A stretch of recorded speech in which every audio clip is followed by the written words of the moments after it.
Israeli सेना को मार रहे 40,000 आत्मघाती।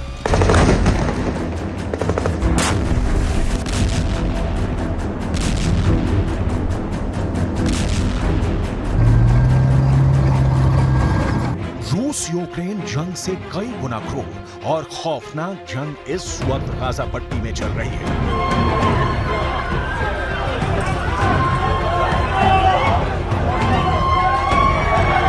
7 अक्टूबर से शुरू हुई जंग में बेशक हमास के 12 से ज्यादा टॉप कमांडर्स को इजरायली सेना ने मार दिया हो,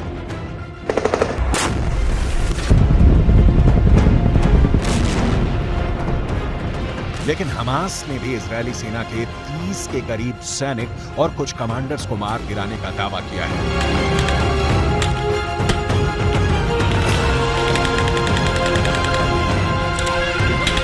यहां तक कि हथियार और तकनीक के मामले में कमजोर समझे जाने वाले हमास ने सुरंग युद्ध में इजरायल की आईडीएफ को पूरी तरह से घेर लिया है।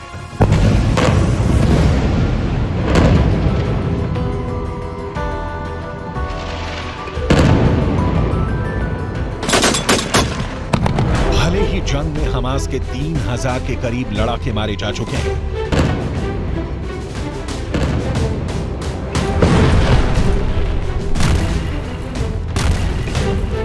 भले ही हमास के 35 के करीब टॉप और जूनियर कमांडर मारे गए हों, लेकिन अभी भी 500 किलोमीटर के एरिया में फैली हमास की 1300 सुरंगों में 40,000 से ज्यादा हमास के आत्मघाती लड़ाके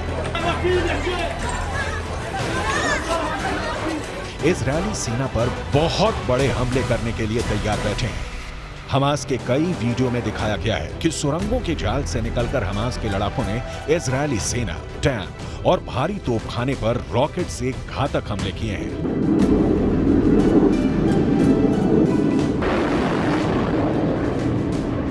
हम आपको दिखाने जा रहे हैं कि कैसे 29 अक्टूबर के बाद से अचानक हमास और हिजबुल्लाह मिलकर इजरायली सेना पर जबरदस्त पलटवार कर रहे हैं।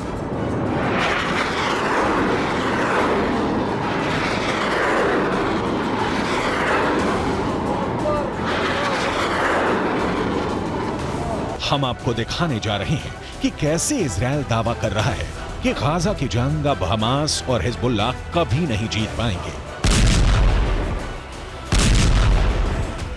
हम आपको दिखाने जा रहे हैं कि क्यों इजरायल के रक्षा मंत्री योव गैलेंट ने हमास के नंबर 2 कमांडर याह्या सिनवार की हत्या करने की कसम खाई है।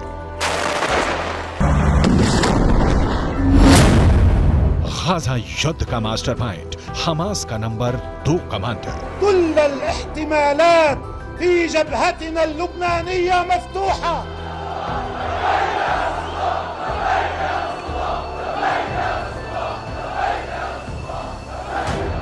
ये बिल्कुल साफ हो चुका है, हमास और हिजबुल्लाह निश्चित तौर पर एक बार फिर से 7 अक्टूबर जैसा हमला इजरायल पर करने की जबरदस्त तैयारी कर रहे हैं।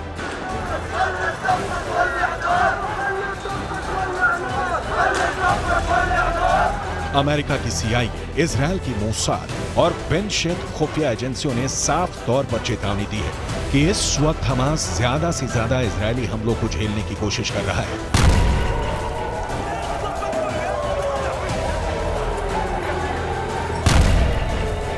असल में हमास आने वाले दिनों में हिजबुल्लाह के साथ मिलकर इजरायल पर बड़े हमले की तैयारी कर चुका है।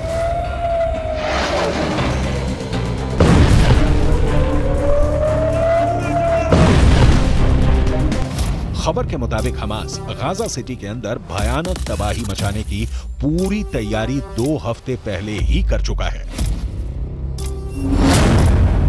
इजरायली सेना को मार रहे 40,000 आत्मघाती।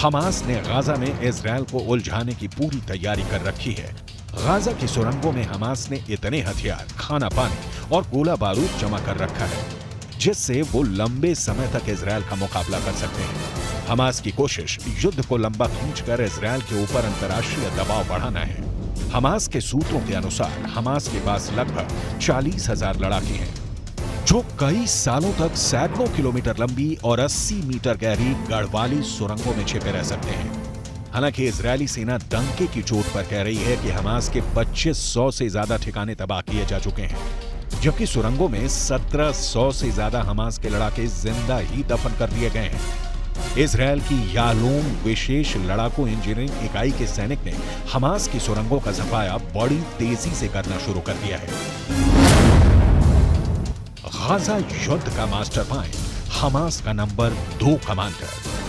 ואנחנו עושים את מה שנדרש.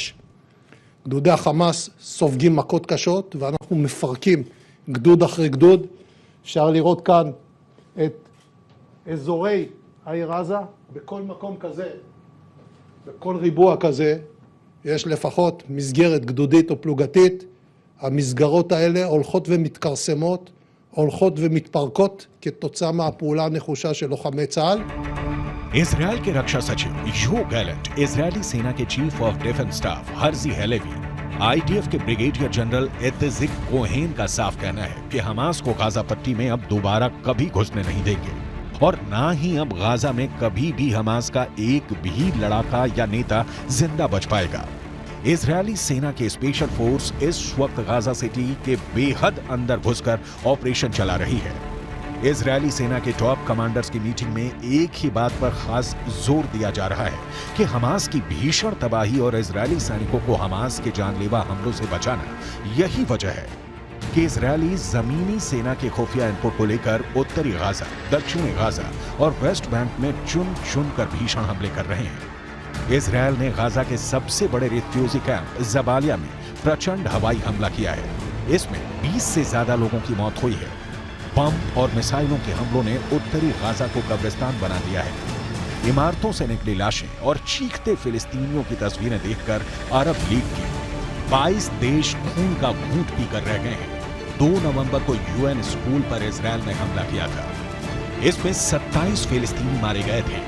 इजरायल लगातार स्कूलों, अस्पतालों को निशाना बना रहा है जहां फिलिस्तीनियों ने शरण ले रखी है। इजरायल का साफ कहना है कि हमास के लड़ाके इन जगहों पर छिपे हैं, इसलिए हमले कर रहे हैं।